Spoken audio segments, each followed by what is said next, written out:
नमस्कार students, SSC MTS का exam आने वाला है और आपकी तैयारी इसके लिए चल रही होगी। आज का हमारा सेशन है एसएससी एमटीएस के क्वेश्चन पेपर को अटेम्प्ट करने के लिए 100% एक्यूरेसी के साथ आपकी किस तरह की स्ट्रेटेजी होनी चाहिए, किस तरह के क्वेश्चंस को किस तरह से आपको अटेम्प्ट करना है, क्या आपकी अप्रोच होनी चाहिए, कहाँ आपको टाइम बचाना है और कहाँ जरूरी टाइम आपको देना है, किस तरह के क्वेश्चंस को करने के लिए आपकी कैसी प्रैक्टिस हो, किस तरह के क्वेश्चंस आपको प्रैक्टिस में करने हैं।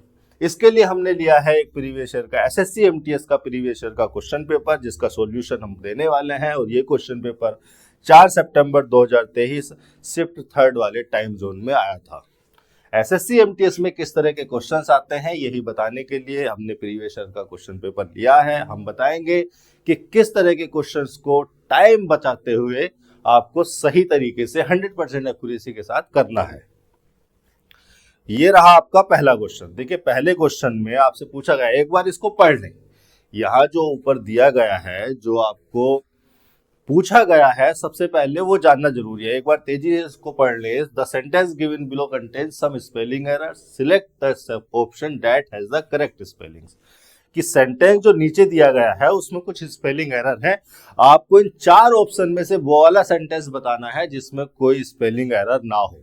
तो इस वाले सेंटेंस को तो पढ़ने का कोई मतलब नहीं है। ऑप्शन तो 4, इन चारों में से कोई एक आपको क्लिक करना है, चूज करना है।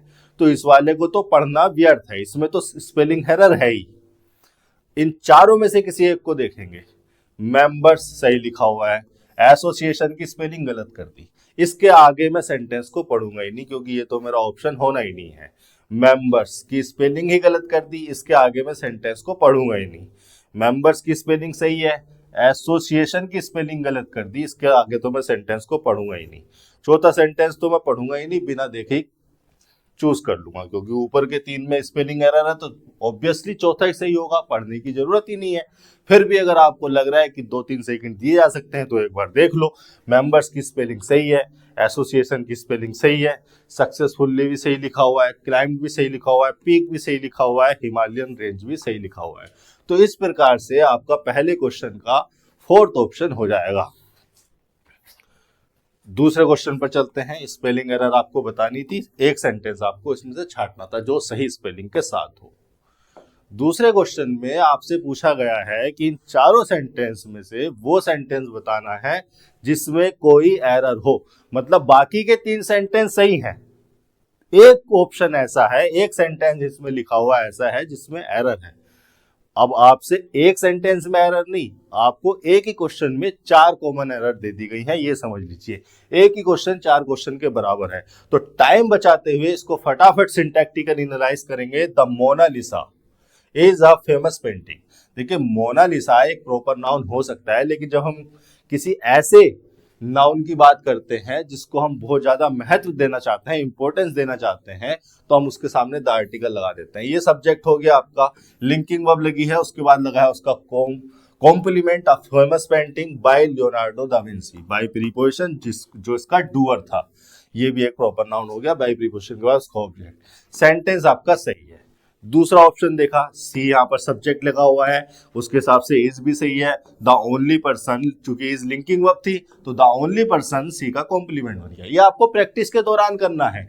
प्रैक्टिस के दौरान अगर आप सेंटेंसेस को इस तरह से सिंटैक्टिकली एनालाइज कर लेते हैं, सेंटेंस की स्ट्रक्चर को बार बार आप जो है प्रैक्टिस कर लेते हैं, तो एग्जाम में देखते ही आपको समझ में आएगा क्रिस्टल क्लियर कि यहाँ पर स्ट्रक्चर में प्रॉब्लम है, यहाँ पर इसके सिंटैक्स में दिक्कत है, यहाँ इसके मीनिंग में प्रॉब्लम है, मीनिंग में दिक्कत है।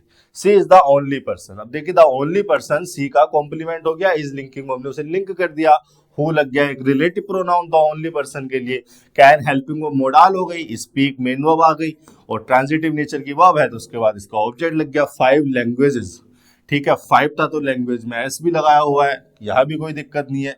फ्लुएंटली हो गया एडवर्ब मैनर, इस स्पीक के लिए कोई भी एक्शन जब होता है या किया जाता है तो उसको करने का एक ढंग होता है, एक मैनर होता है, उसी मैनर को बताने के लिए एडवर्ब मैनर लगाए जाते हैं, जो कि सही लगा है। दूसरे सेंटेंस में भी कोई गलती नहीं है, मतलब ये भी आपका ऑप्शन नहीं होना है। हमें वो सेंटेंस बताना है जिसमें एक एरर हो, जो कि that contains an error. He is a doctor, he यहाँ पर सब्जेक्ट हो गया, इज लिंकिंग वर्ब हो गई, अ डॉक्टर उसका कॉम्प्लीमेंट हो गया, एक नाउन फ्रेज। हु लग गया रिलेटिव प्रोनाउन अ डॉक्टर के लिए, चूंकि डॉक्टर सिंगुलर था तो हु को भी सिंगुलर ही कंसीडर करेंगे। स्पेशलाइजेज मेन वर्ब हो गई, प्रेजेंट इंडेफिनिट की हम बात कर रहे हैं यहाँ पर, और स्पेशलाइजेज इंट्रांजिटिव नेचर की वर्ब है, इसलिए उसके बाद कोई ऑब्जेक्ट लिखा हुआ नहीं है। आगे लिखा हुआ है इन प्रीपोजिशन, और इन प्रीपोजिशन के बाद लिखा जाना चाहिए उसका ऑब्जेक्ट, और ऑब्जेक्ट लिखा हुआ है द ट्रीटिंग। ट्रीटिंग जो है वर्ब की आईएनजी फॉर्म है, जो कि अगर हम वर्ब की आईएनजी फॉर्म को ऑब्जेक्ट के रूप में ले रहे हैं, इट मींस हम इसको नाउन के रूप में ले रहे हैं, नाउन के फंक्शन में ले रहे हैं। इसका मतलब अगर वर्ब की आईएनजी फॉर्म नाउन हो रही है, ऑब्जेक्ट सब्जेक्ट या कॉम्प्लीमेंट में से कुछ एक हो रही है, तो उस वर्ब की आईएनजी फॉर्म को हम कहते हैं जिरेंड। और इसके बाद देखिए गलती यहीं पर है, यही आपका ऑप्शन हो जाएगा। यहां पर गलती है, यहां पर द आर्टिकल नहीं आना था। हम जो यहाँ पर जिरेंड यूज कर रहे हैं, इस जिरेंड से पहले द आर्टिकल जो लगा हुआ है वो गलत है। अब सवाल आपके दिमाग में यहां पर यह आना चाहिए कि वर्ब की आईएनजी फॉर्म जिसे हम जिरेंड कह रहे हैं, जो कि एक नाउन के फंक्शन में है, उससे पहले द आर्टिकल क्यों नहीं लगाया जा सकता। आर्टिकल या डिटर्मिनर या एडजेक्टिव तो नाउन से पहले ही लगाए जाते हैं ना। तो इस नाउन में ऐसा क्या है कि इससे पहले हमें किसी भी आर्टिकल या डिटर्मिनर को अवॉइड करना चाहिए। या दूसरा सवाल आपके दिमाग में यह उठना चाहिए कि क्या किसी दूसरे कंटेक्स्ट में जिरेंड से पहले, इस नाउन से पहले कोई आर्टिकल, डिटर्मिनर या एडजेक्टिव लगाया जा सकता है। अगर हाँ लगाया जा सकता है तो किस कंटेक्स्ट में, किस सिचुएशन में उस स्ट्रक्चर का मीनिंग क्या होगा, वो स्ट्रक्चर क्या रेफरेंस देगी। ये समझने के लिए ना जरा जिरेंड के बारे में एक कॉन्सेप्ट समझो। देखो वर्ब की आईएनजी फॉर्म जब नाउन के फंक्शन में आ जाए, नाउन का फंक्शन मतलब या तो सब्जेक्ट हो रही हो सेंटेंस में, या ऑब्जेक्ट हो रही हो, या फिर कॉम्प्लीमेंट बन रही हो, जिरेंड कॉम्प्लीमेंट बन जाते हैं। वर्ब की आईएनजी फॉर्म अगर नाउन के फंक्शन में आ जाए तो हम उसे कहते हैं जिरेंड। अब वर्ब की आईएनजी फॉर्म जिसे हम जिरेंड कह रहे हैं, ये भी दो तरह की हो सकती है। दो तरह की जो है, दो तरह के फंक्शन इसमें देखने को मिलते हैं, दो तरह से इसको कैटेगराइज किया जा सकता है। एक तो पहला हो गया नाउनी जिरेंड, नाउनी जिरेंड। दूसरा हो जाता है वर्बी जिरेंड। देखिए नाउनी जिरेंड, नाउनी जिरेंड से मतलब है कि जब वर्ब की आईएनजी फॉर्म यानी कि जिरेंड का फंक्शन कुछ इस प्रकार का हो कि वो अपने नाउन वाले एट्रीब्यूट को शो करे और उसके वर्ब वाले एट्रीब्यूट हिडन हो जाएं, तो उसको एक टिपिकल नाउन की तरह कंसीडर किया जा सकता है। उसको एक टिपिकल नाउन की तरह ट्रीट किया जाना चाहिए, क्योंकि हम उसके नाउन वाले एट्रीब्यूट का यूज कर रहे हैं। जब हम उसको टिपिकल नाउन की तरह ट्रीट कर सकते हैं तो उससे पहले हम आर्टिकल भी लगा सकते हैं, डिटर्मिनर भी लगा सकते हैं, कोई एडजेक्टिव भी उसको मॉडिफाई कर सकता है, क्योंकि हम उसको एक टिपिकल नाउन की तरह ट्रीट कर रहे हैं। एग्जाम्पल के तौर पर मैं आपके सामने लिखता हूं, जैसे मैंने लिखा था painting of the sunset was very beautiful, ये लिखा मैंने। अब आप यहां पर देखोगे कि ये जो पेंटिंग है वर्ब की आईएनजी फॉर्म है, एक जिरेंड है, इससे पहले मैंने एक आर्टिकल लगाया है। अगर मैं वर्ब की आईएनजी फॉर्म को यानी कि जिरेंड को एक टिपिकल नाउन की तरह ट्रीट कर रहा हूं तो उससे पहले मैं द आर्टिकल लगा सकता हूं। इस सिचुएशन में ये जो द पेंटिंग है, ये जब मैं वर्ब के आईएनजी फॉर्म को एक टिपिकल नाउन की तरह ट्रीट कर रहा हूं, ये एक स्पेसिफिक इंस्टांस को रिफर करती है, एक स्पेसिफिक सिचुएशन को रिफर करती है। यानी कि हम किसी ऐसी स्पेसिफिक जो है पेंटिंग की बात कर रहे हैं। इस सिचुएशन में जब हम एक जिरेंड को एक टिपिकल नाउन की तरह ट्रीट कर रहे हैं, इस सिचुएशन में हम कोई डिटर्मिनर या एडजेक्टिव भी लगा सकते हैं इसको मॉडिफाई करने के लिए। जैसे मैंने लगा दिया द लास्ट पेंटिंग जो कि एक डिटर्मिनर है, जैसे मैंने लगा दिया द न्यू पेंटिंग जो कि न्यू एक एडजेक्टिव है, ये भी लगा सकता हूं मैं, चूंकि हम इसको एक टिपिकल नाउन की तरह ट्रीट कर रहे हैं। अब चूंकि हम इसको एक टिपिकल नाउन की तरह ट्रीट कर रहे हैं तो अब हम इसमें वर्ब वर्ब की प्रॉपर्टीज नहीं दिखा सकते, वर्ब रिलेटेड एट्रीब्यूट हम इसमें शो नहीं कर सकते। अब हम ये नहीं कह सकते कि ये वर्ब की आईएनजी फॉर्म जिसे हम जीरेंड कहते हैं एक नॉन फाइनाइट वर्ब है, और नॉन फाइनाइट वर्ब होने की वजह से ये अपना वर्ब का एट्रीब्यूट भी शो करेगी, और चूंकि ट्रांजिटिव वर्ब है तो इसके बाद इसका ऑब्जेक्ट लिख दो। यह चूंकि एक वर्ब की फॉर्म है, हालांकि है तो नॉन फाइनाइट वर्ब ही, तो वर्ब की फॉर्म है तो कोई एडवर्ब इसको मॉडिफाई कर देगा। अब इसको कोई एडवर्ब मॉडिफाई नहीं कर पाएगा, अब इसको ट्रांजिटिव वर्ब कंसीडर करके इसके बाद कोई ऑब्जेक्ट नहीं लिख पाओगे अब, क्योंकि अब आप इसे एक टिपिकल नाउन की तरह ट्रीट कर रहे हो।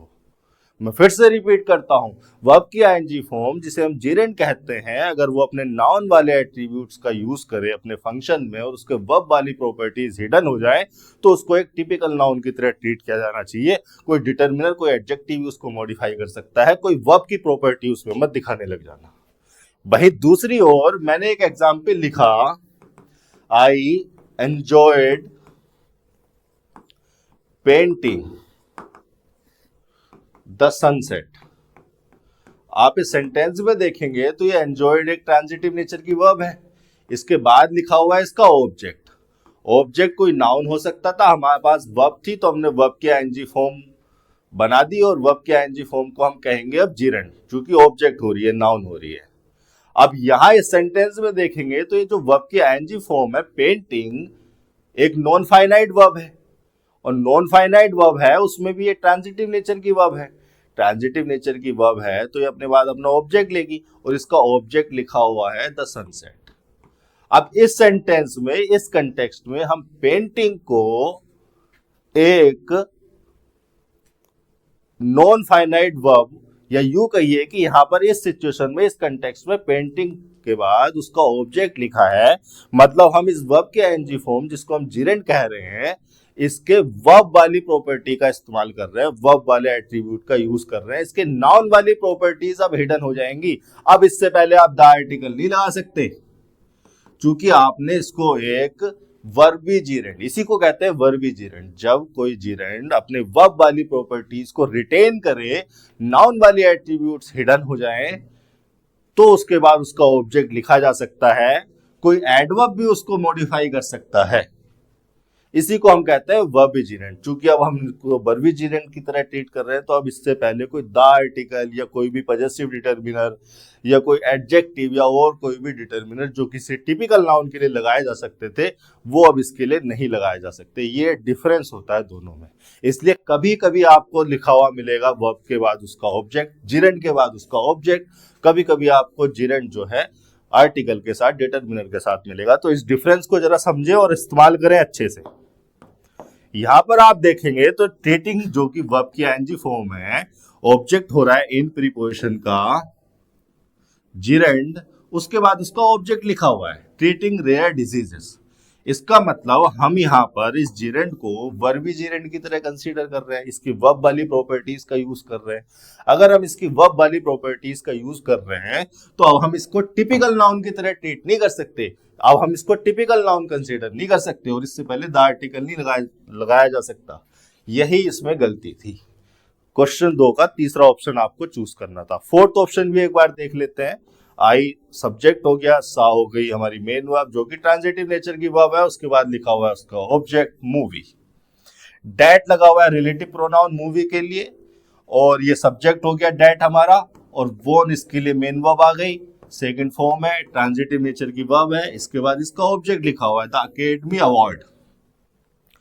फॉर प्रीपोजिशन आ गई, प्रीपोजिशन के बाद लिखा हुआ है उसका object the best picture, best picture लिखा हुआ है, सॉरी। क्वेश्चन 2 का फोर्थ ऑप्शन, इसमें भी कोई गलती नहीं है, ये भी हमारा ऑप्शन नहीं हो सकता था, तो इसका दूसरे का थर्ड ऑप्शन आपको चूज करना था।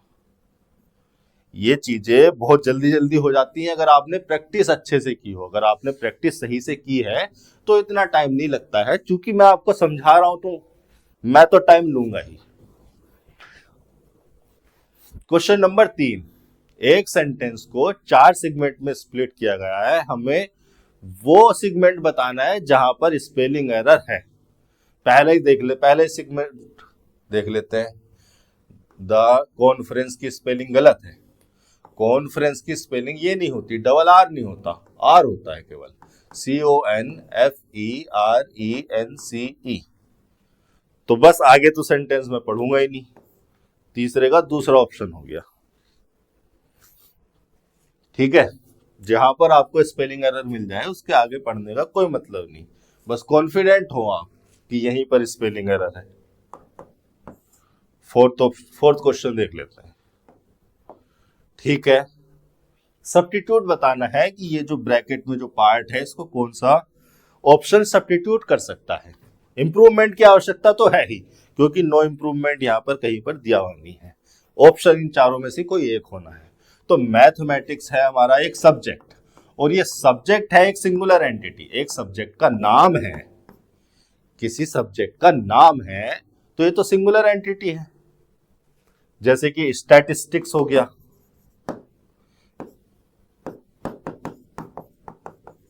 जैसे कि फोनेटिक्स हो गया, साउंड की स्टडी, जैसे जीनेटिक्स हो गया, जीन की स्टडी, जैसे कि रोबोटिक्स हो गया, रोबोट्स की स्टडी।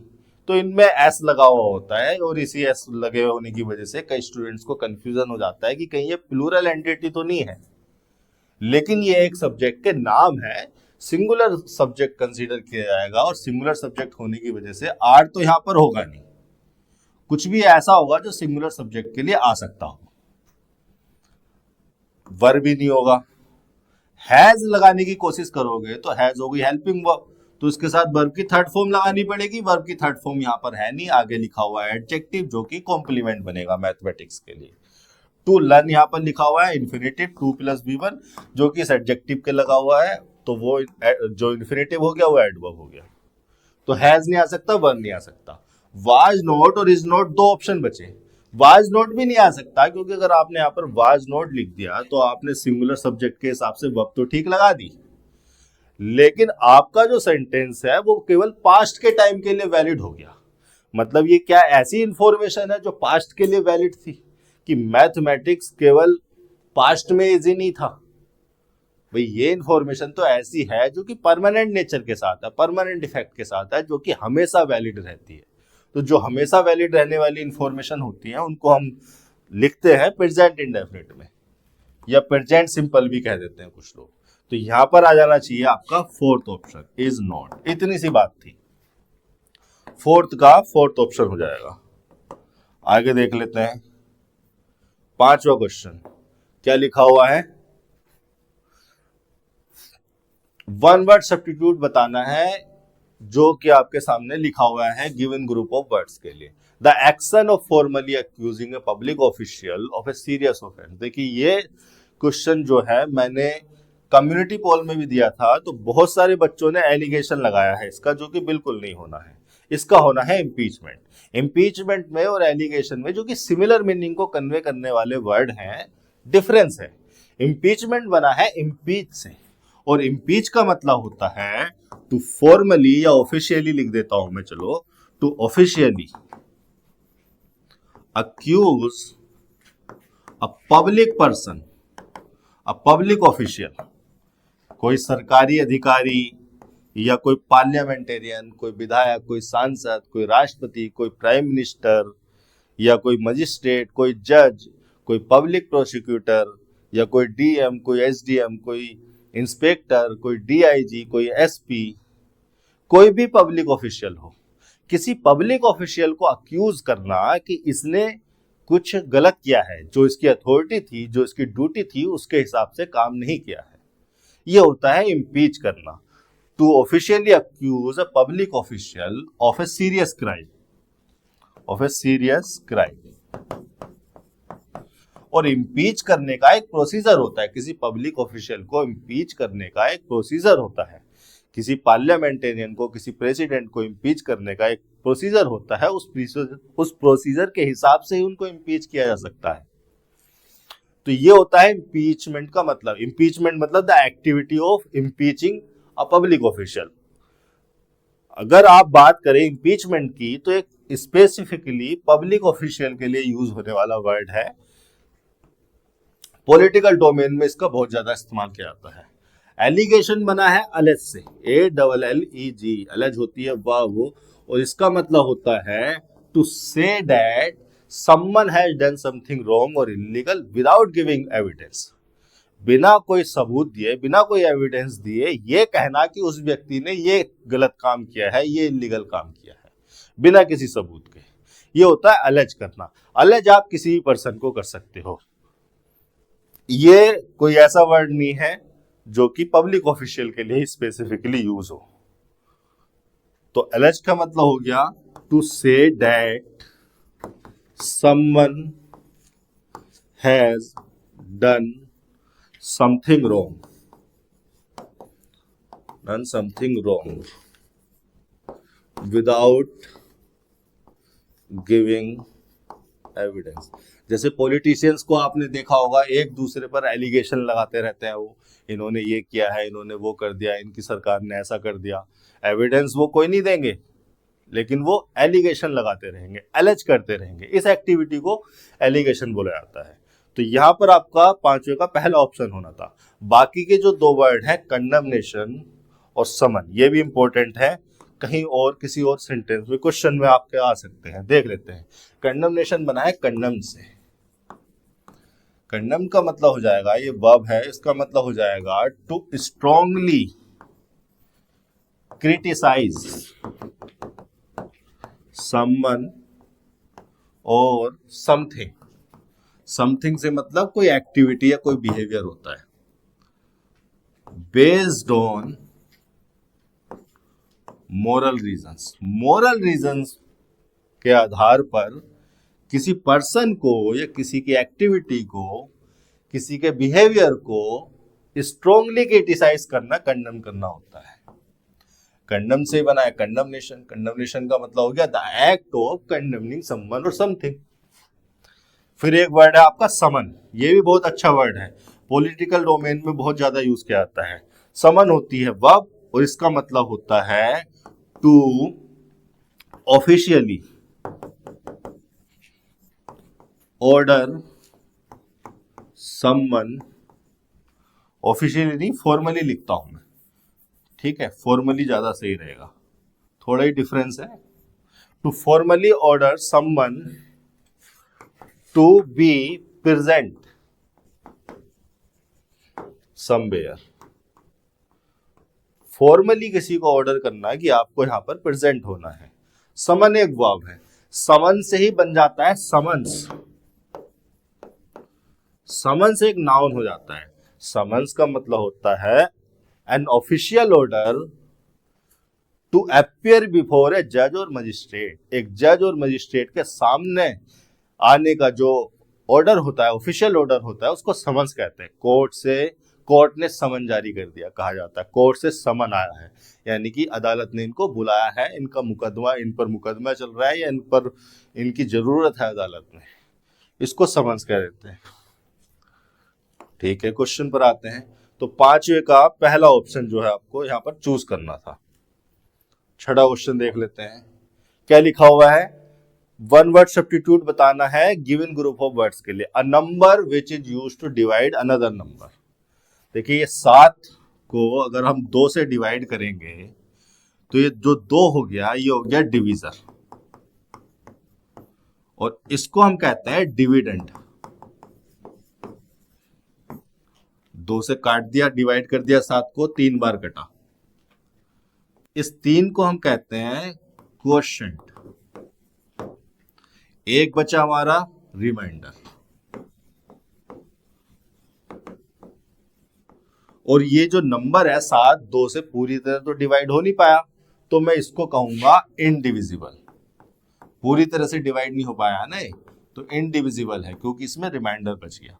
कोई ऐसा नंबर होता जो 2 से पूरी तरह डिवाइड हो जाता, तो इस 8 को मैं कहूंगा डिविजिबल, क्योंकि ये पूरी तरह 2 से डिविजिबल है। जो नंबर किसी दूसरे नंबर को डिवाइड करने के लिए यूज होता है, उसको कहा जाता है डिवीजर। यही पूछा है आपसे, तो छठे का 4th ऑप्शन हो जाना चाहिए था। डिविजिबल, क्वोशंट, रिमाइंडर अलग होते हैं।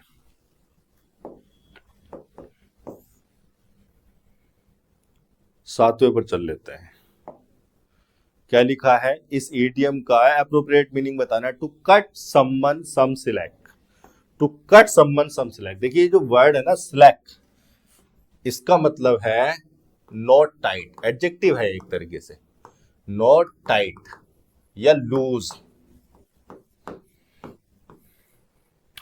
To cut someone some slack का मतलब हो जाता है, देखिए इमेज मैंने आपके लिए लगवाई हुई है समझाने के लिए। To cut someone some slack, इस इमेज पर जरा ध्यान दीजिए। इनके पास कुछ टिकट वगैरह या लाइसेंस वगैरह नहीं था, पुलिस वाला आया, इनका चेक किया, कुछ इन पर कमी थी किसी डॉक्यूमेंट की, किसी कागज की, तो पुलिस वाले ने इनको केवल वार्निंग देके छोड़ दिया। हालांकि रूल रेगुलेशन के हिसाब से वो चालान भी काट सकता था और ज्यादा स्ट्रिक्टली भी इनको हैंडल कर सकता था, लेकिन उसने वार्निंग देकर छोड़ दिया। No ticket this time, just a warning, इसने वार्निंग देकर छोड़ दिया। तो टू कट समवन सिलेक्ट का मतलब हो जाता है to treat someone less harshly और स्ट्रिक्टली। जितनी स्ट्रिक्टली उनको ट्रीट किया जाना चाहिए था उतनी स्ट्रिक्टली यूज ना करके, ट्रीट ना करके, लेस स्ट्रिक्टली लेस हार्शली उनको ट्रीट किया, या उनको थोड़ी फ्रीडम दे दी। To allow someone more freedom than usual, इसका मतलब हो जाता है, ये हो जाता है टू कट समवन सिलेक्ट का मतलब। अगर आप ऑप्शन में देखें तो कहां पर है इस तरह के मीनिंग को या इस तरह के सिमिलर मीनिंग को कन्वे करने वाला option? Avoiding talking about problems till the very end, ये भी नहीं होगा। To get the conversation going, ये भी नहीं होगा। To criticise someone very strictly, ये तो इसका अपोजिट हो गया, ये भी नहीं होगा। To not manage someone very strictly और क्रिटिकली, ये हो जाएगा सातवें का fourth option.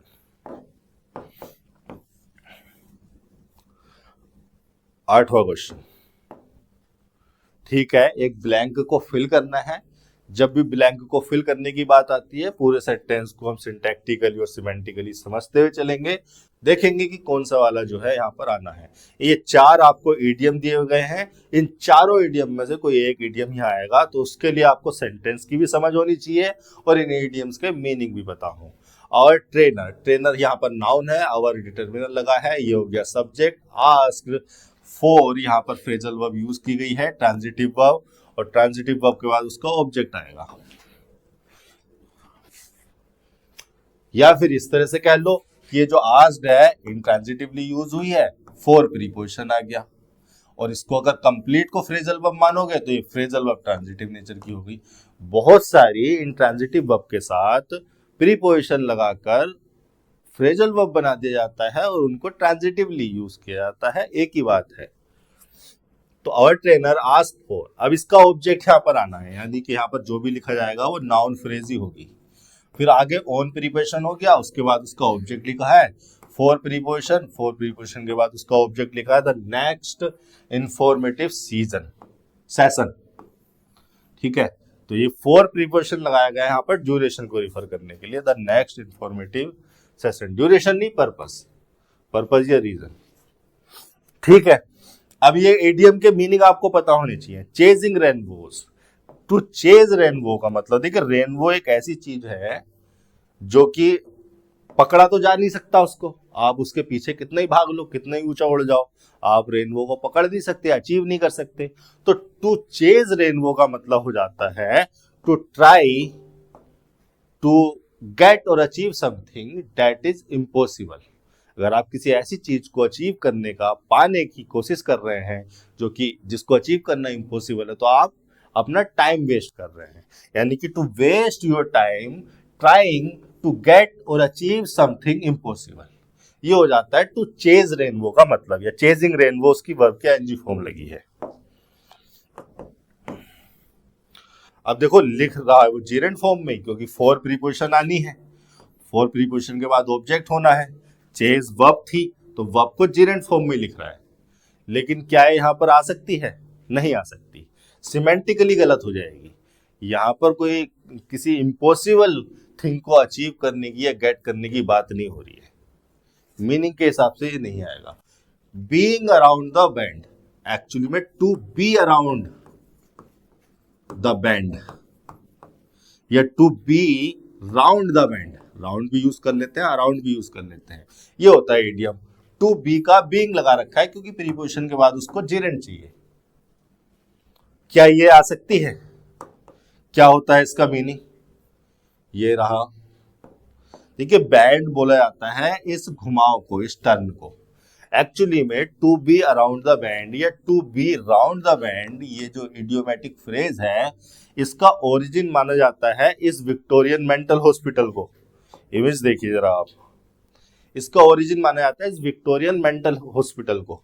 Victorian mental hospital तक पहुंचने का जो रास्ता था वो इस तरह के मोड़ से होकर गुजरता था, इस तरह का मोड़ उसमें पड़ता था। यानी कि विक्टोरियन मेंटल हॉस्पिटल को अगर आपको जाना है तो इस तरह का बैंड आपको लेना ही पड़ेगा वहां जाने के लिए। तो to be around the bend, mental hospital में जाने की बात हो रही है। To be around the bend का मतलब हो जाता है टू बी मेंटली अनस्टेबल। कोई पर्सन उस समय में जो मेंटली अनस्टेबल होता था उसे बोला जाता था to be being around the bend. ये इडियम उसके लिए यूज किया जाता था कि अब इसको यहां ले जाना पड़ेगा। एक दो स्टोरी और है इसकी कि जब किसी जहाज में, शिप में कोई पर्सन मेंटली अनस्टेबल हो जाता था, उल्टी सीधी हरकतें करता था, तो उसको बांध देते थे रस्सियों से। बैंड उन नोट्स को, उन गांठों को, रस्सियों को कहा जाता था जो कि जिससे उसको बांधे जाता था। तो वो भी एक स्टोरी है, ओरिजिन जो है इसी तरह की चीजों से निकल के आते हैं। फिर एक इडियम आपका दिया हुआ है all eyes and ears. All eyes and ears का मतलब होता है to be attentive. To be attentive actually में ये वाला मीनिंग यहां पर चाहिए। और trainer asked for being attentive on her for the next informative session, कि अटेंटिव रहो, मुझे ध्यान से देखो, मुझे ध्यान से सुनो। ये वाला इडियम मीनिंगफुल है यहां पर। आठवें का third option to go bananas. To go bananas का मतलब हो जाता है, इमेज से मैं आपको दिखाऊंगा, ऑल आइज एंड ईयर्स का मतलब to be attentive and listening carefully. To be attentive and listening carefully, एकदम ध्यान देना। टू गो बनानास का मतलब हो जाएगा टू बी एक्सट्रीमली एंग्री और एक्साइटेड। गो बनानास का मतलब टू बी एक्सट्रीमली एंग्री और एक्साइटेड। आपके सामने एक वुमन दिखाई गई है जो कि बहुत ज्यादा गुस्से में है। आठवें का थर्ड ऑप्शन। नौवें क्वेश्चन को देख लेते हैं। देखिए इडियम्स, फ्रेज, फ्रेजल वर्ब्स, ये तो आपको प्रोवर्ब्स, ये तो आपको मेमोराइज करनी पड़ेंगी। प्रीवियस ईयर के वोकैब को ध्यान से पढ़ें, समझकर पढ़ें। ये देखेंगे किस इडियम को किस मीनिंग के लिए यूज किया जाता है और किस तरह से ये स्ट्रक्चर में इस्तेमाल होता है इनका, और क्या इनका फंक्शन होता है। ये नाउन के फंक्शन में होती है, वर्ब के फंक्शन में होती है, एडवर्ब के फंक्शन में होती है, क्या इनका मीनिंग होता है। ये सारी चीजें जो है आपको प्रीवियस ईयर की याद कर लेनी चाहिए। प्रीवियस ईयर से बाहर से अगर कहीं से कुछ आ गया तो उसमें सेंटेंस आपकी हेल्प करता है, कंटेक्स्ट सिचुएशन आपकी हेल्प करता है। अगर वो भी हेल्प नहीं कर रहा है तो फिर तो आप अपने जो है बेसिक सेंस का इस्तेमाल कर सकते हैं, जिसको तुक्का मारना भी कहते हैं। तुक्का भी नहीं मारना है तो उसको छोड़ दें। नॉर्मलाइजेशन में आपको उसका बेनिफिट मिलेगा, नेगेटिव ना करके आए।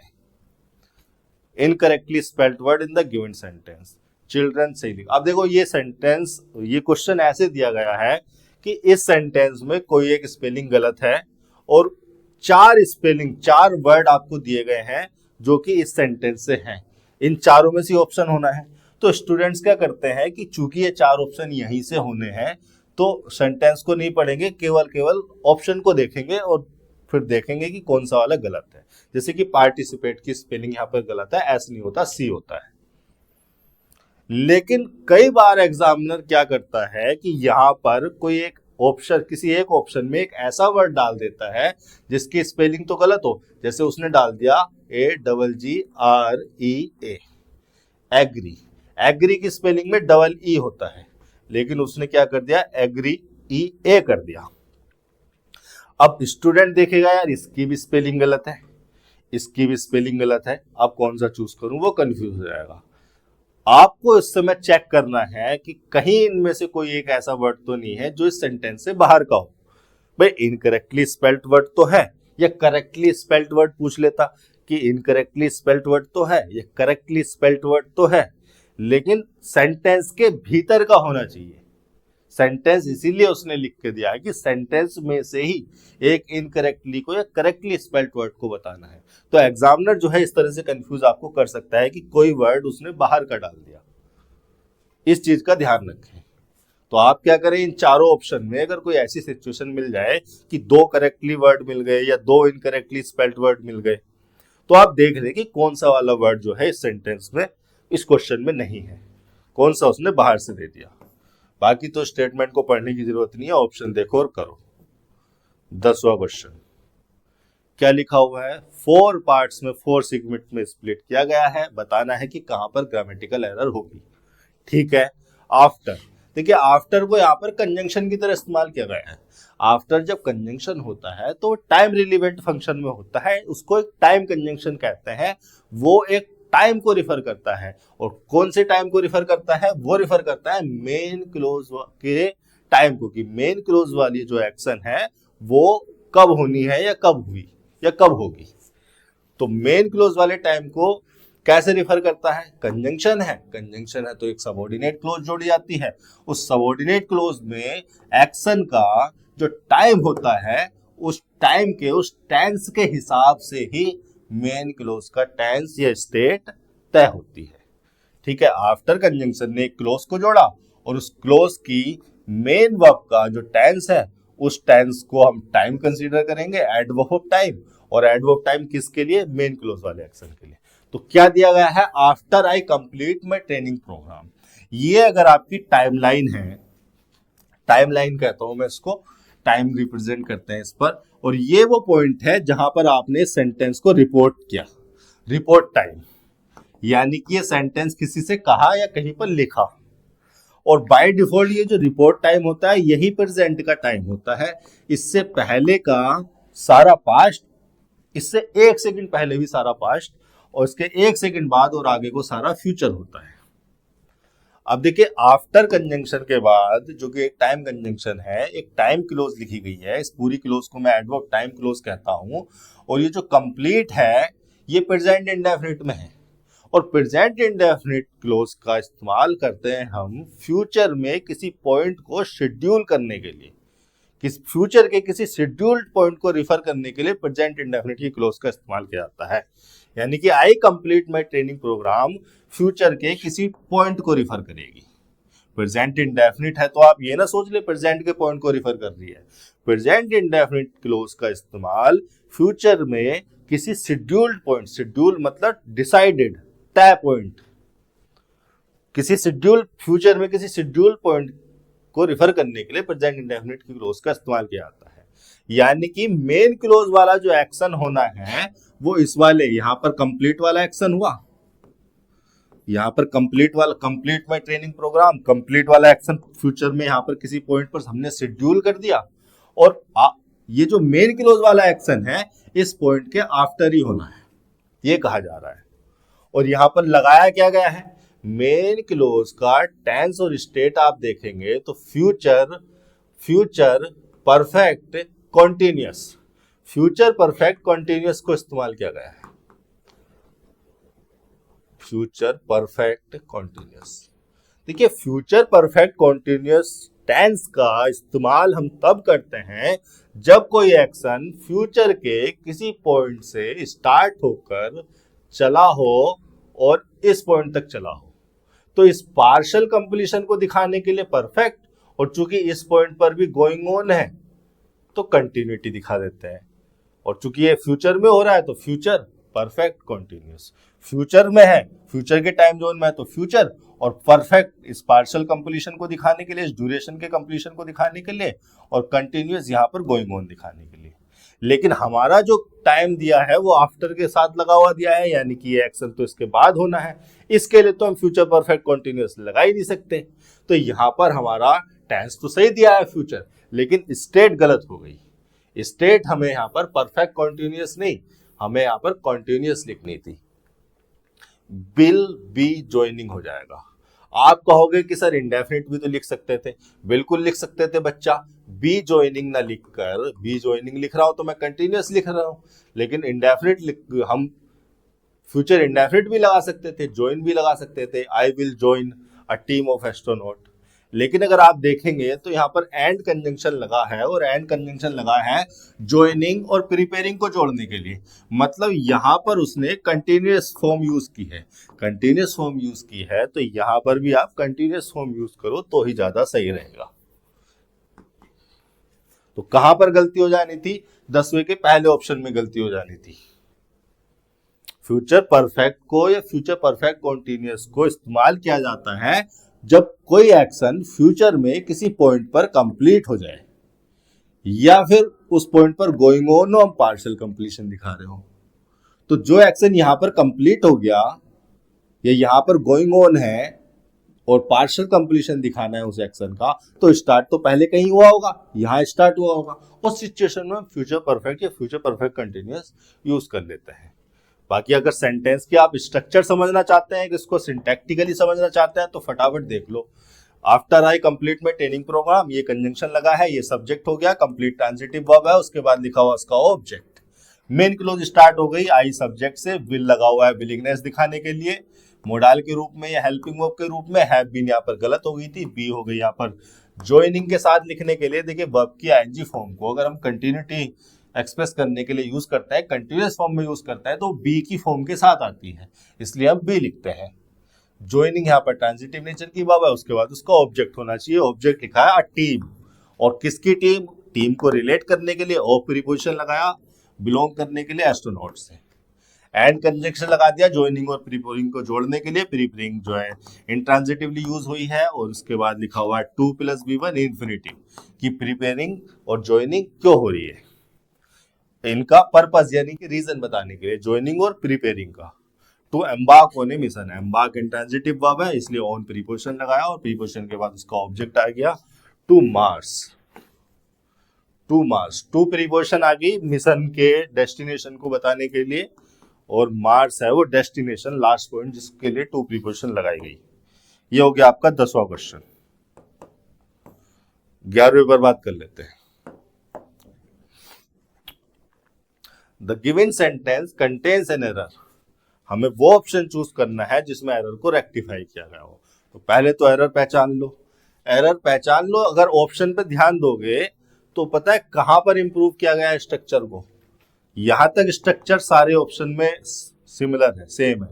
द बैड को यहां पर द वर्स्ट कर दिया गया, यहां पर द बैड ही किया गया, यहां पर गुड चेंज कर दिया गया, बेटर को यहां पर वेल कर दिया गया, और बैड को इल कर दिया गया। यहां पर बेटर सही है, बैड को इल कर दिया गया, ये चेंजेस किए गए हैं। चलो एक बार सेंटेंस को सिंटैक्टिकली एनालाइज कर लेते हैं। अर्लियर एडवर्ब के रूप में लगाया है, ही हो गया हमारा प्रोनाउन यानी कि सब्जेक्ट, वाज फीलिंग बेटर, ठीक है। हेल्पिंग वर्ब हो गई, फीलिंग यहाँ पर मेन वर्ब हो गई, वर्ब के आईएनजी फॉर्म में, बेटर लग गया एडवर्ब के रूप में। बट यहाँ पर कोऑर्डिनेट नेचर का कंजंक्शन है, थिंग्स हमारा सब्जेक्ट हो गया, टुक हो गया मेन वर्ब, ट्रांजिटिवली यूज हुई, तो उसके बाद लग गया एक ऑब्जेक्ट अ टर्न। 4 प्रीपोजिशन है, और प्रीपोजिशन के बाद आना चाहिए उसका ऑब्जेक्ट।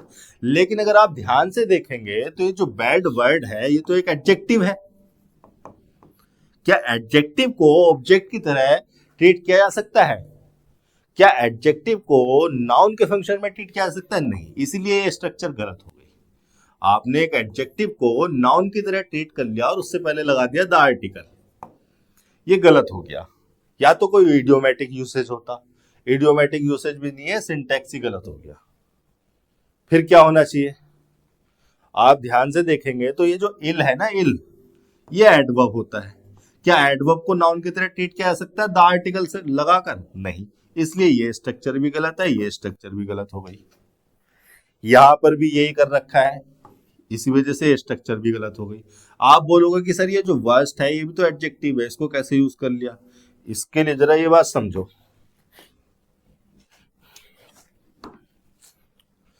बैड एडजेक्टिव है, इल एडवर्ब है। अगर मैं इसकी कंपैरेटिव डिग्री की बात करूं, ये तो पॉजिटिव डिग्री है, अगर मैं इसकी कंपैरेटिव डिग्री की बात करूं तो कंपैरेटिव डिग्री हो जाएगी वर्स, बैड के लिए भी और इल के लिए भी। जब बैड की कंपैरेटिव डिग्री वर्स लगाते हैं तो हम वर्स को एडजेक्टिव कंसीडर करेंगे, जब इल एडवर्ब की कंपैरेटिव डिग्री की बात होगी तो वो भी वर्स ही होगी, लेकिन वर्स उस सिचुएशन में एडवर्ब होगा। उसी प्रकार से सुपरलेटिव डिग्री की अगर मैं बात करूं तो ये हो जाएगा वर्स्ट। बैड की सुपरलेटिव डिग्री जब हम कहेंगे वर्स्ट है तो हम उसको एडजेक्टिव की तरह ट्रीट कर रहे हैं। इल की सुपरलेटिव डिग्री जब हम कहेंगे वर्स्ट है तो हम उसको वर्स्ट को एडवर्ब की तरह ट्रीट कर रहे हैं। इसके अलावा ये जो वर्ड है वर्स नाउन भी हो जाता है, और जब ये नाउन होता है, इसके अलावा ये तो है ही, यहां पर तो वो एडजेक्टिव और एडवर्ब हो रहा है, इसके अलावा वर्ड्स को हम नाउन की तरह ट्रीट कर लेते हैं और इसका मतलब होता है द मोर डिफिकल्ट और अनप्लीजेंट सिचुएशन, किसी ऐसी सिचुएशन जो कि मोर डिफिकल्ट और अनप्लीजेंट हो। उसी प्रकार से वर्स्ट WORST, इसको भी हम नाउन की तरह ट्रीट कर लेते हैं। हम वर्स्ट का मतलब हो जाएगा जब वो नाउन होता है द मोस्ट डिफिकल्ट और अनप्लीजेंट सिचुएशन। तो यहां पर इसी वाली नाउन फ्रेज का, इसी वाले नाउन का इस्तेमाल किया गया है, जिसको इडियोमेटिक यूसेज भी कंसीडर किया जा सकता है। यानी कि वर्स्ट हो गया आपका यहाँ पर नाउन, द हो गया आर्टिकल, फॉर प्रीपोजिशन, इसका ऑब्जेक्ट हो गई ये नाउन फ्रेज। यहां पर कोई कंपैरेटिव या सुपरलेटिव डिग्री वर्स भी आ सकता था यहां पर अगर वर्स लिखा होता तो भी सही हो जाता, फॉर द वर्स। यहां पर वर्स को या वर्स को कंपैरेटिव या सुपरलेटिव डिग्री कंसीडर मत कर लेना। कंपैरेटिव या सुपरलेटिव डिग्री एडजेक्टिव या एडवर्ब की होती है, यहां पर ये लिखे हुए हैं नाउन, एक नाउन फ्रेज है। यही चीज आपको समझनी थी, 11वें का फर्स्ट हो जाएगा।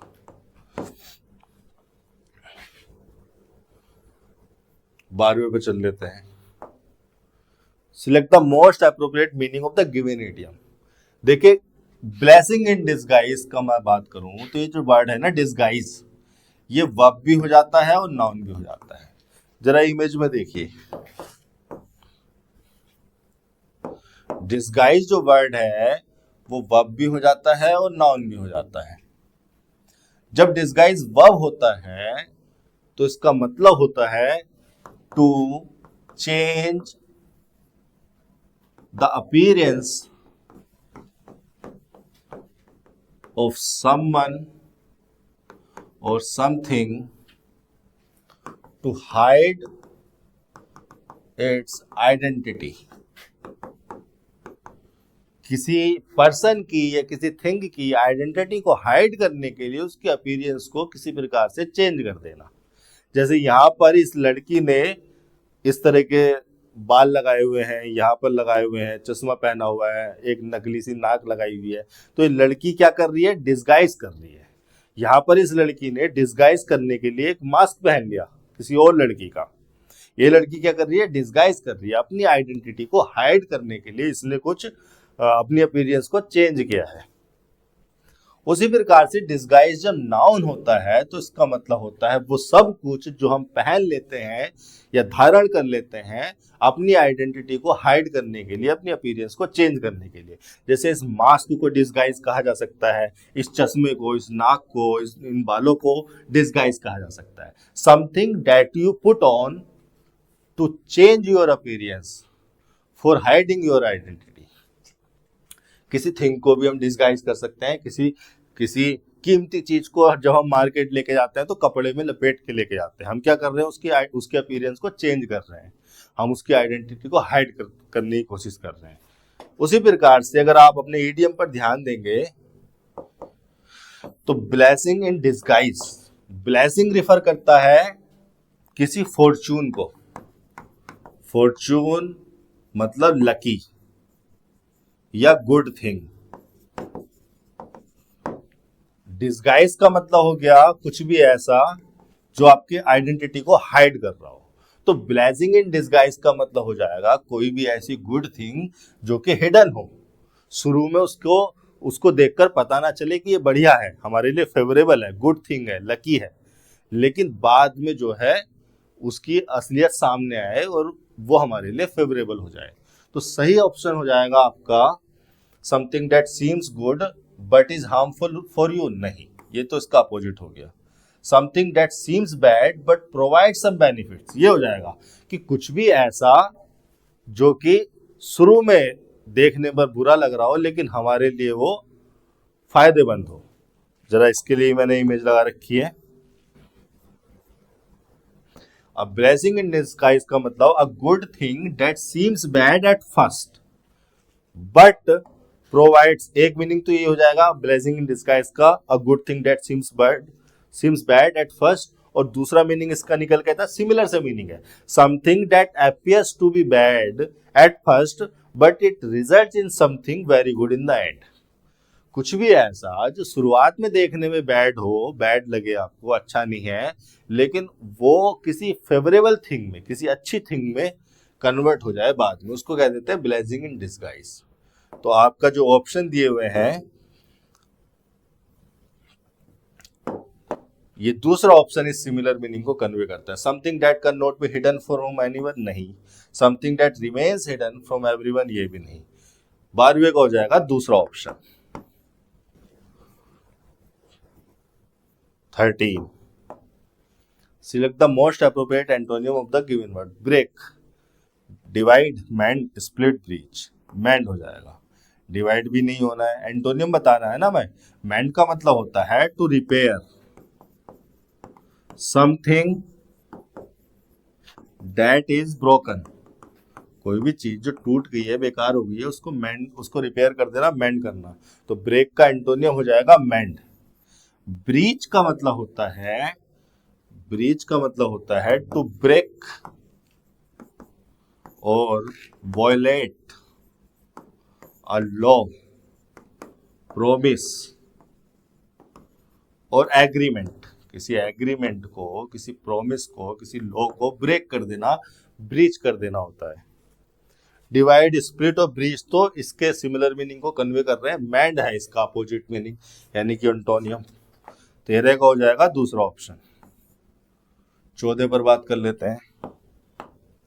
क्या लिखा हुआ है? वन वर्ड सब्स्टिट्यूट बताना है। प्लेस ऑफ ब्यूरियल, ब्यूरियल बना है ब्यूरी से, या बरी बोलते हैं, BURY, बरी। बरी का मतलब होता है to put a dead body into the ground and cover it. किसी डेड बॉडी को जमीन में रखकर उस पर मिट्टी डाल देना, दफना देना, बरी का मतलब होता है। बरी से बना है ब्यूरियल। तो प्लेस ऑफ ब्यूरियल का मतलब हो गया सीमेट्री। ये तीसरा ऑप्शन मैं दिखा देता हूं। ये होती है लेबोरेटरी, शॉर्ट में इसको लैब कह देते हैं। जो बच्चे जो है साइंटिफिक बैकग्राउंड के हों, जिन्होंने साइंस पढ़ी हो, उनको ये पता होगा। फिजिक्स, केमिस्ट्री की, बायोलॉजी की लैब में वो गए होंगे, इस तरह के एक्सपेरिमेंट उन्होंने करके देखे होंगे। ये होती है सिमेट्री। ए लार्ज ब्यूरियल, इसको सिमेट्री कहा जाता है। ये होती है ऑब्जर्वेटरी। ऑब्जर्वेटरी बनाई जाती है सेलेस्टियल ऑब्जेक्ट्स को, प्लैनेट्स को ऑब्जर्व करने के लिए। यहाँ पर ऐसा बड़ा सा जो है टेलीस्कोप लगा रहता है। ये मेरे ख्याल से कैक ऑब्जर्वेटरी है, हवाई आइलैंड पर, यूएसए की अभी तक की सबसे बड़ी लार्जेस्ट ऑब्जर्वेटरी इसको कहा जाता है, कैक ऑब्जर्वेटरी। KECK, कैक ऑब्जर्वेटरी हवाई आइलैंड पर है। ठीक है, यहाँ पर ऐसा बड़ा सा टेलीस्कोप लगा होता है सेलेस्टियल ऑब्जेक्ट्स को, प्लैनेट्स को, उनकी मूवमेंट को, उनमें चेंजेस को ऑब्जर्व करने के लिए। 15वें क्वेश्चन पर चल लेते हैं। फोर्थ कमिंग का एंटोनियम बताना है। ठीक है, फोर्थ का मतलब आगे और कमिंग का मतलब जो आ रहा हो, जो आगे आ रहा हो, मतलब हैपनिंग सून, हैपनिंग सून या coming soon, coming soon in time. Time में जो चीज आने वाली हो, जो आने आ रही हो, उसको कहते हैं फोर्थ कमिंग। तो इसका एंटोनियम हो जाएगा लार्ज, एक्सटेंसिव, एडवेंचरस नहीं, पास्ट हो जाएगा। पास्ट ही है जो टाइम को रिफर करता है। एक्सटेंसिव का मतलब, एक्सटेंसिव एक एडजेक्टिव है, उसका मतलब हो गया covering a large area, covering a large area. Adventurous का मतलब आपको पता है। 15 का फोर्थ ऑप्शन। 16वें पर बात कर लेते हैं, क्या लिखा हुआ है, क्या बताना है, दैट कंटेन्स एन एरर, वो पार्ट बताना है जहां पर एरर होगी। आई विल सेलिब्रेटिंग, देखिए अभी मैंने थोड़ी देर पहले बताया था आई सब्जेक्ट हो गया, विल यहाँ पर हेल्पिंग वर्ब। वर्ब की आईएनजी फॉर्म को जब भी मेन वर्ब की तरह इस्तेमाल किया जाता है कंटिन्यूटी को एक्सप्रेस करने के लिए, तो वो बी की किसी फॉर्म के साथ आती है। यहां पर तो बी की फॉर्म लगी हुई नहीं है, इसका मतलब दूसरे ऑप्शन में गलती है। बाकी स्ट्रक्चर पूरी सही है। सेलिब्रेट ट्रांजिटिव नेचर की वर्ब है, उसके बाद इसका ऑब्जेक्ट लिखा हुआ है, एट लिखा हुआ है प्रीपोजिशन के रूप में उस प्लेस को रिफर करने के लिए। स्पेस में किसी ज्योग्राफिकल पॉइंट को रिफर करने के लिए, ज्योग्राफिकल पोजीशन को रिफर करने के लिए एट प्रीपोजिशन का इस्तेमाल होता है, और वो ज्योग्राफिकल पोजीशन है माई ओल्ड रेजिडेंस।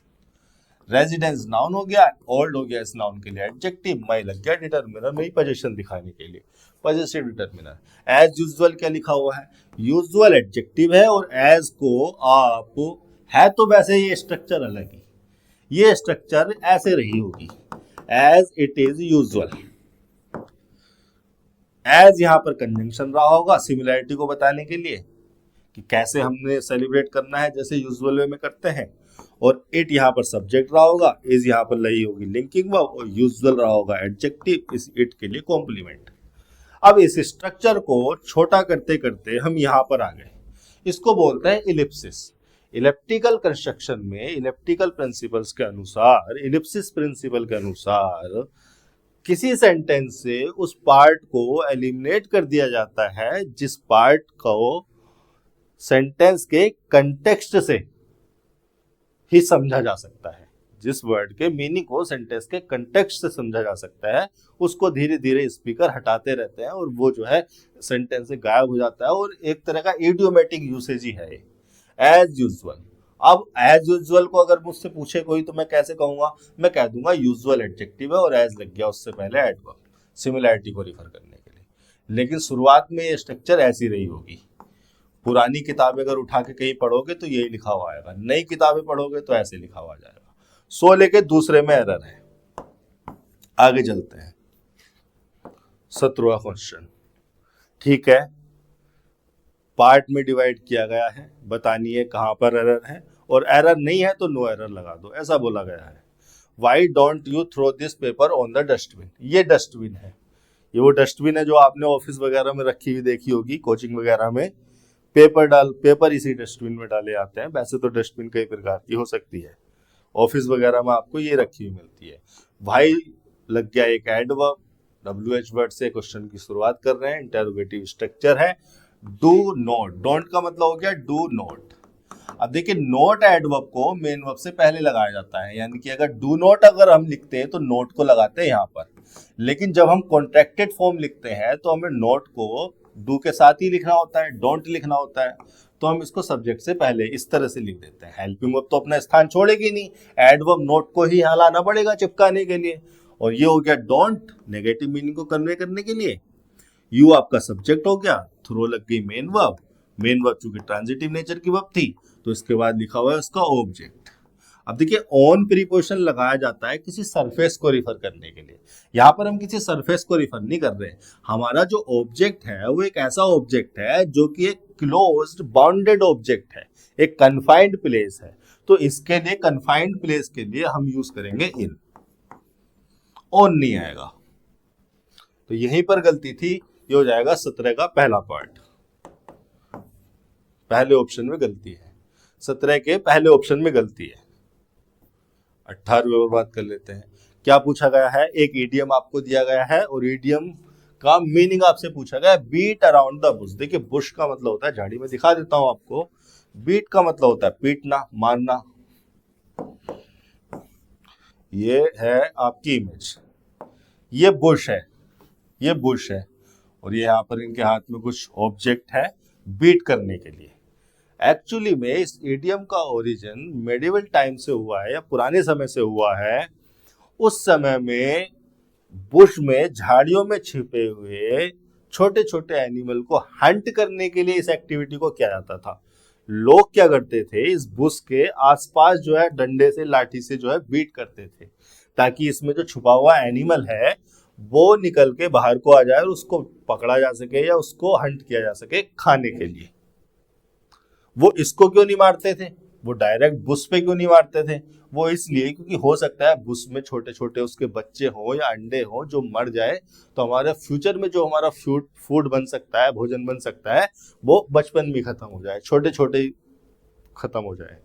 तो इसलिए वो क्या करते थे, इस बुश के अराउंड बीट करते थे, यानी कि मेन जगह को हैंडल ना करके, मेन पॉइंट को हैंडल ना करके आसपास की चीजों को हैंडल करते थे, आसपास की जगह पर बीट करते थे।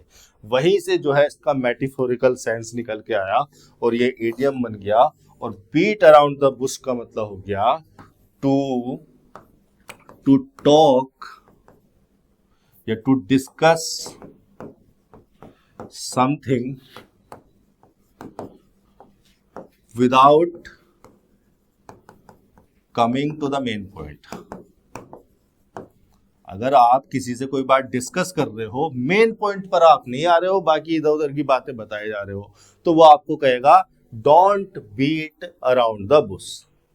अराउंड की जगह कई बार अबाउट भी यूज कर लेते हैं, अराउंड ज्यादा सही प्रीपोजिशन है। इस मीनिंग को कन्वे करने वाला आपका ऑप्शन कौन सा है? बीट अराउंड द बुश का मतलब to be persistent in pursuing a goal नहीं, to be impatient and short tempered नहीं, to be direct and formal ये तो उसका अपोजिट हो गया, to avoid addressing a topic correctly यानी कि किसी टॉपिक को करेक्टली हैंडल करना, अवॉइड करना। किसी पॉइंट को आप करेक्टली हैंडल नहीं कर रहे हो, उसके इर्द गिर्द की बातें कर रहे हो। ये मीनिंग जो है हमारे इडियम के मीनिंग के सिमिलर है। कई बार एग्जैक्ट मीनिंग ना देकर सिमिलर मीनिंग दिए जाते हैं, यहाँ पर आपको अपनी बेसिक समझ का इस्तेमाल करना होगा। मतलब किसी टॉपिक को करेक्टली एड्रेस करना आप अवॉइड कर रहे हो, उसके इर्द गिर्द की बातें कर रहे हो, घुमाए जा रहे हो बात को। 18वें का फोर्थ ऑप्शन। 19वें पर बात कर लेते हैं। एक ब्लैंक आपको फिल करना है, सेंटेंस को पढ़ लो पहले। हर स्टोरीज पेड, ब्लैंक दिया गया है, टू हर मदर, कोमा लगाया गया, whom she regarded as the goddess of bravery। Her stories, stories noun हो गया, हर हो गया उसके लिए पजेसिव डिटरमिनर जो कि एक सब्जेक्ट फ्रेज हो जाएगी। पेड हो गया मेन वर्ब जो कि ट्रांजिटिव नेचर की वर्ब है, इसके बाद आना चाहिए था इसका ऑब्जेक्ट। और ऑब्जेक्ट कोई नाउन होगा, नाउन ही दिया है ऑप्शन में, और ऑब्जेक्ट भी ऐसा जिसके साथ टू प्रीपोजिशन आ सकता हो, और इस प्रीपोजिशन का ऑब्जेक्ट हो रहा है मदर, यानी कि उसने कुछ ऐसा पे किया जिसका रिसिपिएंट, जिसका रिसीवर उसकी मदर है। ठीक है, आगे की स्ट्रक्चर जो है सिंपल है, बता दूंगा। वह होम लगाया गया है रिलेटिव प्रोनाउन के रूप में, शी हो गया यहाँ पर सब्जेक्ट, रिगार्डेड यहाँ पर मेन वर्ब है, ट्रांजिटिव नेचर की वर्ब है, इसको अपना ऑब्जेक्ट चाहिए, और ऑब्जेक्ट लिखा हुआ है इसका वो रिलेटिव प्रोनाउन जो कि मदर के लिए लगाया गया होगा। एज यहाँ पर प्रीपोजिशन उस रोल या पर्पस, रोल या फंक्शन को बताने के लिए। और the goddess of bravery, the goddess इस प्रीपोजिशन एज का ऑब्जेक्ट हो गया। ऑफ लगा दिया हमने, उसके ऑफ के बाद ऑब्जेक्ट लगा दिया, ऑफ लगा दिया हमने गॉडेस को बिलोंग करने के लिए कि हम कौन से गॉडेस की बात कर रहे हैं। ये सेंटेंस की स्ट्रक्चर हो गई। अब आप ऑप्शन में देखेंगे कि फ्रस्ट्रेशन को पे किया, मतलब जिस मदर को वो बहादुरी का, ब्रेवरी का गॉडेस मानती है, देवी मानती है, उसको फ्रस्ट्रेशन पे की उसने, सैंडहुड पे किया, एब्सोल्यूटनेस पे किया, या होमेज पे किया। देखिए यहाँ पर आना है सही ऑप्शन होमेज। होमेज का मतलब होता है अ शो ऑफ रेस्पेक्ट। अब शो ऑफ रेस्पेक्ट आप कई तरीके से होमेज को पे कर सकते हैं। उसने क्या किया, उसने अपनी कहानी लिखी, ये उसका तरीका था रेस्पेक्ट पे करने का। कई बार हम जो महापुरुष लोग होते हैं या हमारे देवी देवता होते हैं, उनको अपने अलग अलग तरीके से रेस्पेक्ट पे करते हैं, वो हमारा तरीका है होमेज को पे करने का। होमेज का मतलब होता है अ शो ऑफ रेस्पेक्ट, या होमेज का मतलब होता है अ डीप रेस्पेक्ट। अब deep respect shown to someone और ए गॉड, किसी गॉड को, किसी भगवान को या किसी इंपॉर्टेंट पर्सन को डीप रेस्पेक्ट शो करना, पे करना। बाकी सेंटहुड बना है सेंट से। सेंटहुड का मतलब the fact of being Saint, the fact या क्वालिटी, ठीक है, या character of being Saint. Absoluteness का मतलब हो गया the quality of being absolute, absolute से बना है। एब्सोल्यूट का मतलब हो जाता है टोटल या कंप्लीट या विदाउट रेस्ट्रिक्शन। एक ऐसी पावर जिसमें कोई रेस्ट्रिक्शन ना हो उसको कहेंगे एब्सोल्यूट पावर, कंप्लीट। 19 का फोर्थ हो गया, 20 पर चल लेते हैं। अमाइकेबल प्रीवियसर का वर्ड है तो बहुत ही आसान है। अमाइकेबल का मतलब हो जाता है फ्रेंडली या प्लीजेंट या विदाउट डिस्कॉर्ड, विदाउट डिस्कॉर्ड जिसमें डिस्कॉर्ड ना हो, अकॉर्ड हो, विद अकॉर्ड। ये एक्चुअली में किसी पर्सन के, ये जो अमाइकेबल वर्ड है ये किसी पर्सन के बिहेवियर को रिफर करने के लिए हम इस्तेमाल करते हैं। उसके बिहेवियर को, उसके बात करने के, उसके हमें ट्रीट करने के तरीके को रिफर करने के लिए अमाइकेबल वर्ड का यूज किया जाता है। एडजेक्टिव है, फ्रेंडली इसका सिनोनियम हो जाएगा। प्राउड नहीं। जनरस का मतलब होता है, जनरस का एक्चुअल मीनिंग अगर मैं बताऊं तो जनरस का मतलब हो जाएगा विलिंग टू गिव मनी और help to someone in need. कोई पर्सन जरूरत में हो, कोई जरूरतमंद पर्सन को मनी या हेल्प दे सकने वाला या जिसकी इच्छा हो दे दे, हेल्प कर दे उनकी, उसको कहते हैं generous person. Willing to give money और हेल्प टू समवन, या काइंड कह दो, या showing sympathy towards other. Harsh का मतलब हो जाएगा अनप्लीजेंटली रफ। कोई भी ऐसी रफ सरफेस जो कि अनप्लीजेंट हो उसको कह देंगे हम हार्श, अनप्लीजेंटली रफ।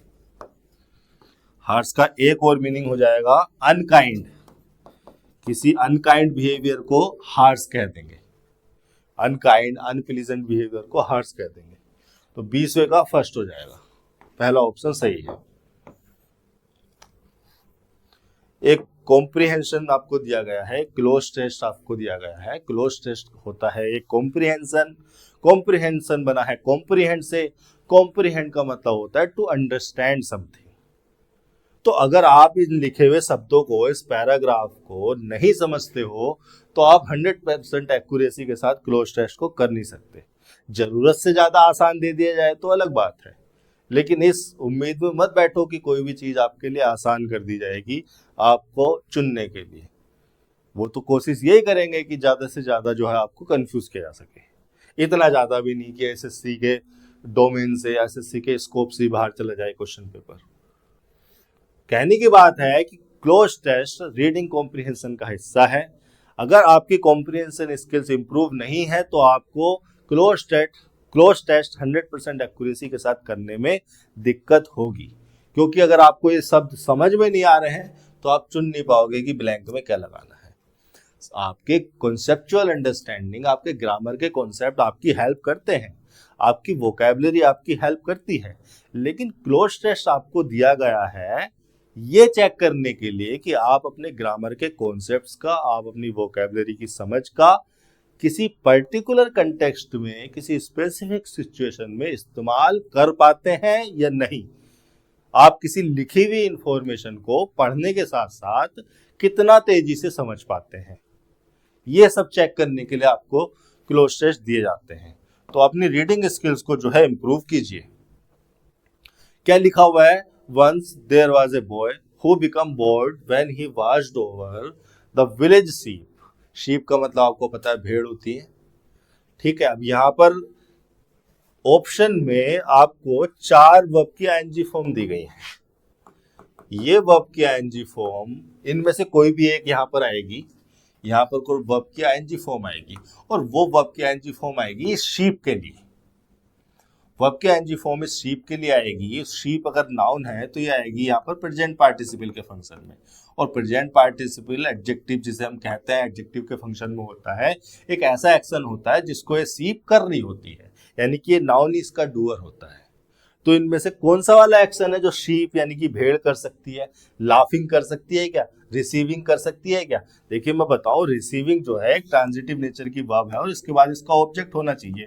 अगर रिसीविंग को यहाँ लगाओगे तो इसके बाद कोई ऑब्जेक्ट तो लगा नहीं है, सीधे प्रीपोजिशन आ रहा है और प्रीपोजिशन के बाद आ रहा है वो सरफेस, वो प्लेस जहां पर वो कुछ कर रही है या जो भी है, जो एक्शन इन इस पे इन चारों प्रेजेंट पार्टिसिपल में से कोई एक है। तो रिसीविंग यहाँ पर आना नहीं है। असिस्ट का मतलब हो जाता है to help someone, to help someone in doing something. आपका दोस्त कुछ कर रहा है, कोई काम कर रहा है आपका दोस्त और आपने उसकी हेल्प कर दी, उस काम को करने में आपने उसको असिस्ट कर दिया।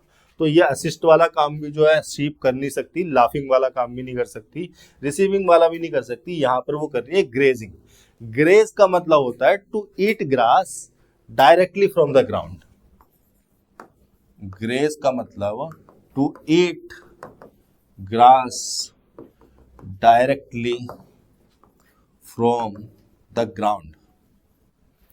ये रही आपके सामने इमेज। कुछ ऐसा सिनेरियो होगा, कुछ ऐसा सिनेरियो होगा। ये हिल साइड है और यहाँ पर ये जो शीप है ग्रेजिंग कर रही है, घास को चर रही है, खा रही है। ठीक है, अगले पर आ जाते हैं। टू एंटरटेन हिमसेल्फ ही sang out wolf wolf, the wolf is chasing the sheep. ये उसने मतलब चिल्लाया, उसने जोर से गुनगुनाया, गुनगुनाया नहीं गाया, जोर से। When the villagers heard the cry, they came। अब देखिए दे यहाँ पर सब्जेक्ट लगा है, केम यहाँ पर मेन वर्ब लग गई और ऑप्शन में यानी कि इस ब्लैंक के ऑप्शन में आपको 4 वर्ब की आईएनजी फॉर्म दी है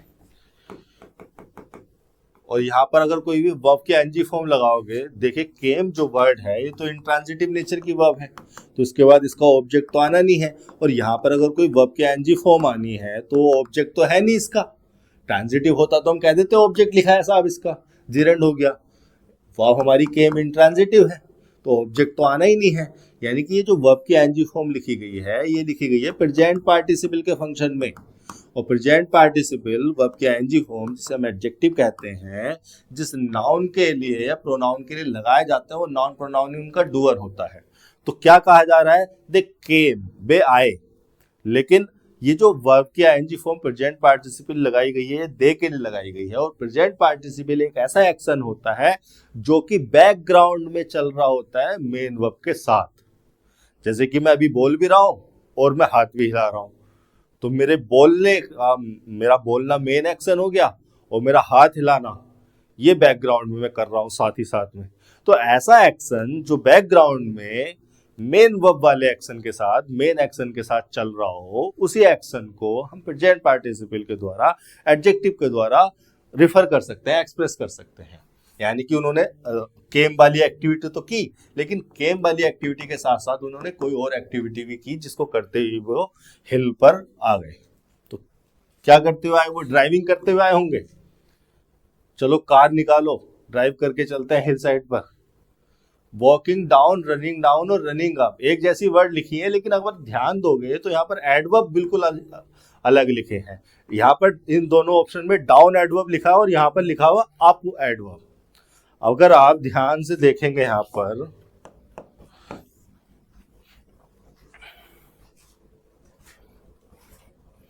एक्चुअली में जो डाउन और अप लगे हुए हैं ये प्रीपोजिशन लगे हुए हैं। ठीक है, इन वर्ब के साथ प्रीपोजिशन लगाए गए हैं, एडवर्ब नहीं है, प्रीपोजिशन है। ये डाउन भी प्रीपोजिशन है और अप भी प्रीपोजिशन है। लेकिन अगर आप ध्यान देखोगे तो मैंने आपको अभी एक इमेज दिखाई दी, कहाँ किसकी बात हो रही है? हिल साइड की बात हो रही है। ये जो कर्व होता है, ये जो कर्व होता है इस एरिया को कहा जाता है हिल, और ये जो नीचे होता है, नीचे वाला एरिया होता है, इसको कहते हैं वैली। तो अगर वो हिल की तरफ भागते हुए आए होंगे तो वो अप साइड गए होंगे ना, तो अप प्रीपोजिशन इस्तेमाल की जानी चाहिए। अगर मूवमेंट इस तरह से होती तो वो डाउन साइड को होती, तो डाउन प्रीपोजिशन इस्तेमाल किया जाता। तो यहां पर आपका जो सिनेरियो है इस कंटेक्स्ट में अप प्रीपोजिशन का इस्तेमाल किया जाना है। बाकी वॉकिंग रनिंग सब एक जैसे सिमिलर मीनिंग को कन्वे कर रही है। वॉकिंग भी एडजस्ट हो जाता, वॉक तो खैर एडजस्ट नहीं होता। अगर बच्चा क्राई कर रहा है तो कोई वॉक करते हुए नहीं आएगा, रन करते हुए आएगा। वॉक तो खैर एडजस्ट नहीं हो पाता। रनिंग डाउन और रनिंग अप में यही डिफरेंस है। हमें पकड़ना था कि हिल की तरफ अगर आए होंगे तो अप साइड गए होंगे, यानी कि यहां पर हो जाएगा आपका fourth option, running up. They came running up the हिल। आप यहाँ पर प्रीपोजिशन की तरह लगी है और प्रीपोजिशन के बाद उसका ऑब्जेक्ट लगा है। रन हमारी इंट्रांजिटिव वर्ब थी, इसलिए हमें प्रीपोजिशन लगाना पड़ा। To drive the wolf away. आगे देख लेते हैं क्वेश्चन नंबर 23 का ऑप्शन ये रहे आपके सामने। बट व्हेन दे अराइव दे सा नो वोल्फ। कोई वोल्फ वहां पर नहीं था, कोई भेड़िया वहां पर नहीं था। The boy was amused when seeing their angry faces. Don't scream wolf boy warn the villagers. Villagers ने बच्चे को जो है, लड़के को जो है वार्न किया।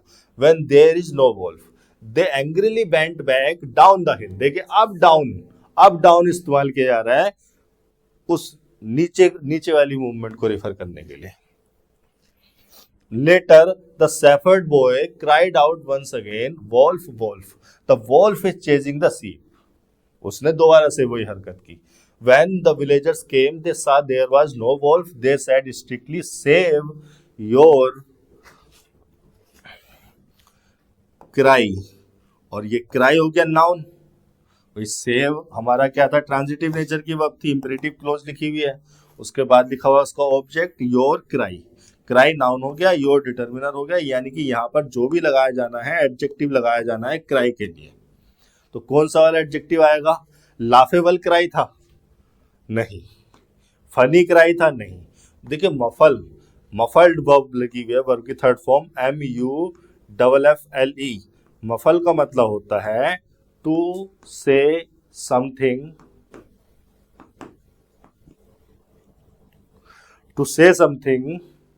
क्वाइटली, धीरे से कुछ कहना। तो वो जो क्राई कर रहा था बच्चा, लड़का, वोल्फ वो मफल्ड वे में कर रहा था, धीरे धीरे कर रहा था, वो क्वाइटली कर रहा था? नहीं, वो था फ्राइटेंड। फ्राइटेंड जो है फ्राइट से बना है, FRIGHT। फ्राइट होता है नाउन, इसका मतलब होता है a feeling of fear, a feeling of fear. अब फ्राइट से बना फ्राइटन, फ्राइटन हो गई वर्ब, और फ्राइटन का मतलब हो गया टू फील फियर, डर को महसूस करना। फ्राइटेंड, इस फ्राइटन की थर्ड फॉर्म लग गई पास्ट पार्टिसिपल एडजेक्टिव, यानी कि ऐसा क्राई जो कि फ्राइटेंड था, जो कि डरा हुआ था। तो यहां पर आ जाएगा आपका फर्स्ट ऑप्शन, 23 का first option. Save your frightened cry for when there is really a wolf. Don't cry wolf when alarmed when there is no wolf. Later the boy saw. अभी आगे इसके ऑप्शन देख लेते हैं, आगे क्या आना है 24 में। Later the boy saw real wolf sneaking around his flock. Sneak बहुत अच्छी वर्ब है, और स्नीक का मतलब हो जाता है टू मूव और गो समवेयर सीक्रेटली, चुपके से कहीं को मूव करना, जाना। ठीक है। Later the boy saw a real wolf sneaking around his flock. Flock मतलब जो उसका भेड़ों का झुंड था। Alarmed, he jumped on his feet and cried out as loud as he could, "Wolf! Wolf!" But the villagers thought he was fooling them again. Questioning नहीं, fighting नहीं, seeing नहीं, fooling. ये तो बहुत ही सिंपल है, मूर्ख बना रहा है। विलेजर्स को लगा फिर से फूल जो है मूर्ख बना रहा है, फूलिंग कर रहा है। But the villagers thought he was fooling them again. यहाँ पर सही ऑप्शन हो जाना चाहिए था फर्स्ट। आसान है ये क्लोज टेस्ट थोड़ा बाकियों के मुकाबले, जो कि MTS में देखे हैं मैंने। 25 में देख लेते हैं। And so they didn't come to help. At sunset, the villagers went looking for the boy who hadn't returned with their sheep when they went up the hill. देखिए फिर से आप यूज किया गया है उस स्लोप के लिए। They found him singing as all the sheep were dead. As लगाते हैं हम कंजंक्शन के रूप में एक बिकॉज के सिमिलर मीनिंग को रिफर करने के लिए। बिकॉज का सिमिलर मीनिंग मतलब एज, बिकॉज, सिंस, ये कंजंक्शन के रूप में लगाए जाते हैं एक ऐसी इंफॉर्मेशन को जोड़ने के लिए जो कि कोज हो या रीजन हो मेन क्लोज वाली एक्टिविटी का। तो रीजन क्या है, द शीप वर डेड। तो शीप अगर डेड थी तो वो सिंग कर रहा होगा, हैप्पी होगा, डांस कर रहा होगा। मेरी शीप खत्म हो गई, मर गई, मैं डांस करूं? नहीं, वीपिंग। फोर्थ ऑप्शन यहां पर आना था। ठीक है, इस तरह से जो है आपको अपनी ग्रामर के कॉन्सेप्ट्स का, अपनी वोकैबुलरी का और अपनी कॉम्प्रिहेंशन स्किल्स का इस्तेमाल करके क्लोज टेस्ट को 100% एक्यूरेसी के साथ सही करना होता है। देखिए आगे लिखा हुआ है, the future depends on what to do today. Mahatma Gandhi की एक कोट है, अच्छी लगी मुझे, मैंने डाल दी। फ्यूचर में क्या होगा वो डिपेंड करता है कि आप अपने प्रेजेंट में क्या कर रहे हैं, आप आज क्या कर रहे हैं। अगर आप अपने आज को बेहतर बनाते हैं तो फ्यूचर आपका इसी बेहतर आज पर डिपेंड करता है। तो आज को बेहतर बनाइए, सुबह उठकर ये सोचिए कि आज मुझे इतना काम करना है, इतना पढ़ना है, इतना समझना है और उतना कर दीजिए। आज के सेशन में इतना ही, धन्यवाद।